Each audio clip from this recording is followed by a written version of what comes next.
Ghoulies 4, directed by Jim Wynorski, 1994, written by Mark Servi. Red Juice, how basic. What about diamonds? Daisy Rendella licks the blood off her finger. Kate Cox, Arthur Gill are the two ghoulies. Surprisingly, Bobby Nico, this is not his first time acting. He's been in movies since the late 1970s. But here, I think he's just trying to give an agitated, dumb person performance. This is how you establish a straight character, being a human jockstrap? No, not the off-brand cereal. The cereal regenerates from getting shot.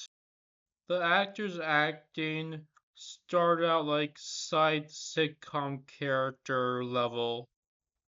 Basically, they were a couple at a point, and they make it very obvious with all the dialogue is annoying. Is Hillbilly Abbott Costello. Miss Leather Molest takes one of the dumb guys and definitely doesn't have sex with them. You can tell because of the sound effect.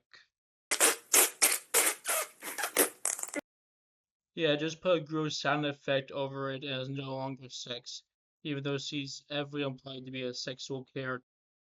No surprises in this movie. I mean, I would figure he has another woman since this woman doesn't like him anymore, but you don't have to have before dialogue about it. Prologues are not a good idea. Oh, you see, the ghost and the skeleton are sucking each other off. Scenes from the first Ghoulies movie are constantly in this movie. Maybe if it's like a crime that took place in the same environment, that would make sense. But this looks nothing like the box environment that's in the movie we're watching. This looks like the first Ghoulies movie. But the Ghoulies in this movie, the costumes are really bad. Like the mouth barely moves. He thinks the graffiti was a ancient language. Really? This movie has slackers being Satist commentary. So the ghoulies just seem to be following the police around.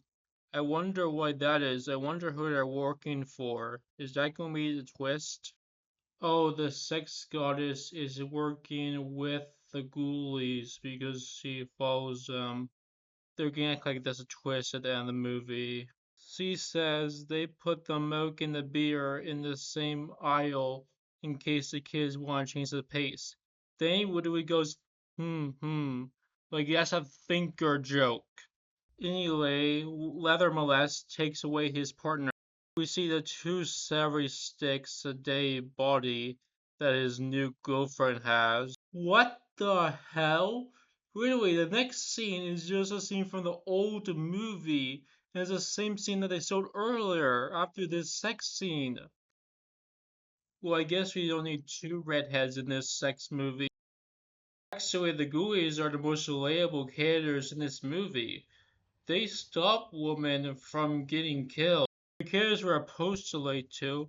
I'm surprised he doesn't have the gun in his underpants so she accidentally triggers it during sex. What is this Asian guy doing? The Ghoulies are supposed to be sneaking past this Asian guy. Next, we see these two guys fight over leather molests. At first, it looks like he won the fight because now he's shooting light beams out of his hand.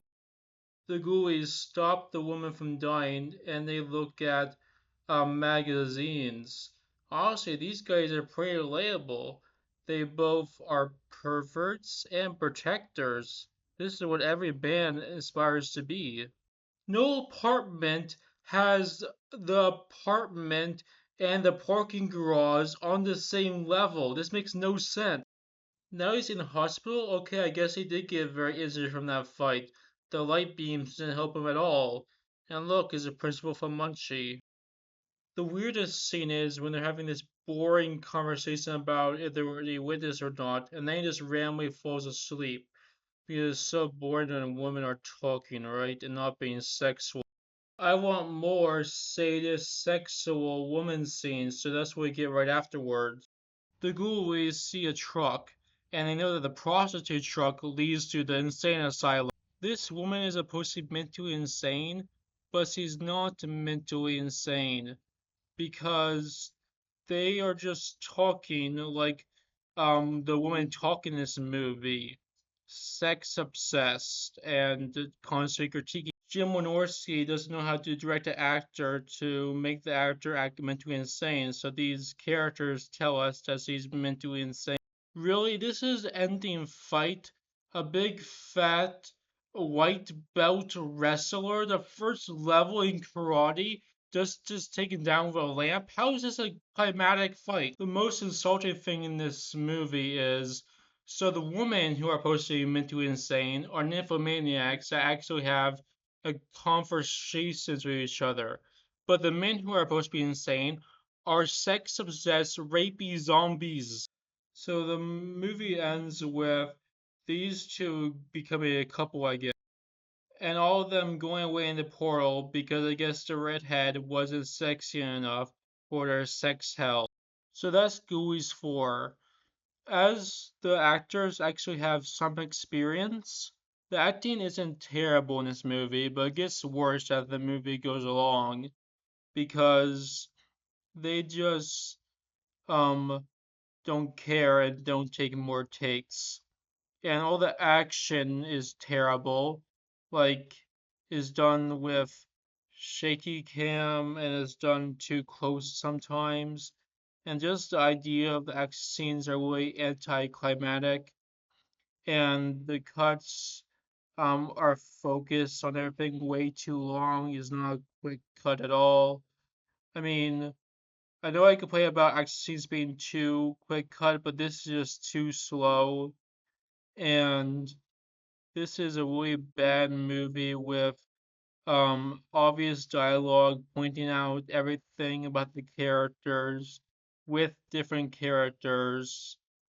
Like they talk about his new girlfriend being insane because she acts just like all the other women in this movie, so how do we know that she's insane? It's just a way bad movie with terrible costumes, terrible directing, terrible everything basically. So yeah, don't watch it. Bye. And nothing makes any sense. Oh, and the set design is just terrible. I mean, when they're on the first floor, they're supposed to be on the top floor, even though we see them on the first floor right when they go out the door of what's supposed to be another floor. It makes no sense. This is a terrible movie. Bye.